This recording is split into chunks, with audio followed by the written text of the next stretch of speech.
రైతులను అన్ని విధాలా ఆదుకునే ప్రభుత్వం తమదన్నారు సీఎం చంద్రబాబు. రైతులకు ఏం చెయ్యాలో చేస్తామని, కేంద్రం సహాయం కూడా తీసుకుంటామన్నారు.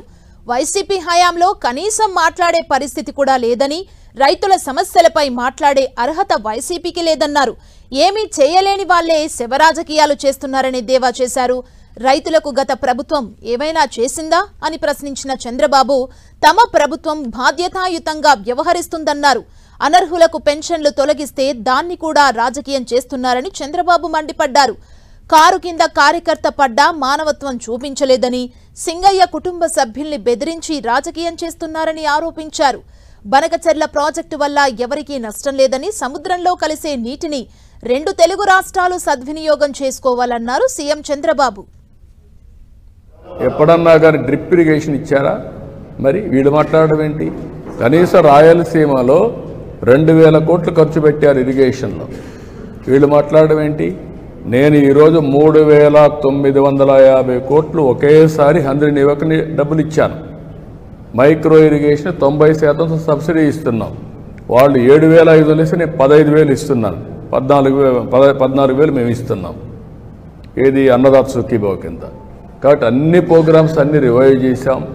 ఇరిగేషన్కి ప్రాధాన్యత ఇచ్చాం, పంటలకు ప్రాధాన్యత ఇచ్చాం, గిట్టుబాటు ధరకు ప్రాధాన్యత ఇచ్చాం. ఎవరైనా దాన్ని టింకర్ చేస్తే ఎవరు చేశారు కూడా ఎస్టాబ్లిష్ అవుతుంది. ఈరోజు ఏమైంది? ఎవరు ట్యాంపర్ చేశారో రికార్డ్స్ లీవ్ అంటే ఎప్పుడైనా రాయాలి కదా, ఎంఆర్ఓనో ఆర్ఐనో ఫీల్డ్ ఇన్స్పెక్షన్ రాయాలి. ఆ లింక్ డాక్యుమెంట్ లేకుండా చేసేసారు. ఎవరి పేరుతో మార్చేశారు, అయిపోయింది. దానికి లింక్ డాక్యుమెంటే లేదు. లింక్ డాక్యుమెంట్ లేకపోతే ఏంటి? ఏ విధంగా నిర్ణయిస్తావు? ఎవరు ఆన్సర్బుల్? దీనికి ఎవరు సమాధానం చెప్పాలి? అలాంటి చాలా సమస్యలు వచ్చాయి. ఇవన్నీ క్షుణ్ణంగా చేస్తున్నాం. ఏదైతే అతను సింగయ్య వాళ్ళ కార్యకర్త వచ్చాడు, కారు కింద పడ్డాడు, క్లియర్గా ఉంది. కనీసం నువ్వు నిలబడకుండా, కనీసం దాన్ని నీ మనుషులు అక్కడ ఒక కుక్క పిల్లని మారి తీసి రోడ్డు మీద పక్కన బారేసి, చెట్ల కింద బారేసి మీరు వెళ్ళిపోయారంటే, కంపల్లో బారేసి మానవత్వం ఉందా మీకు? ఇప్పుడు ఆ అమ్మాయిని పిలిపించి బెదిరించి దాన్ని రాజకీయం చేయాలని చూస్తున్నారంటే వీళ్ళు మనుషులా? వీళ్ళు అదే ఈ ప్రజానీకం అర్థం చేసుకోవాల్సిన అవసరం ఉంది. బనకచెర్ల ఎవ్వరికి నష్టం లేదు.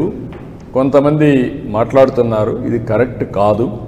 గోదావరిలో నీళ్లున్నాయి, పైన ఉండేవాళ్ళు వాడుకుంటారు, కిందలో వాడుకోవచ్చు. 2000 టీఎంసీ నీళ్లు సగటున 100 సంవత్సరాలు సముద్రంలోకి పోయినాయి.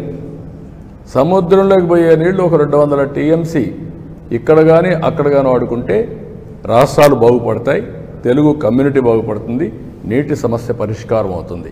నేను తెలంగాణలో ఉండే ప్రాజెక్ట్స్ గోదావరి పైన ఎప్పుడు అపోజ్ చేయలేదు, అపోజ్ చేయను కూడా.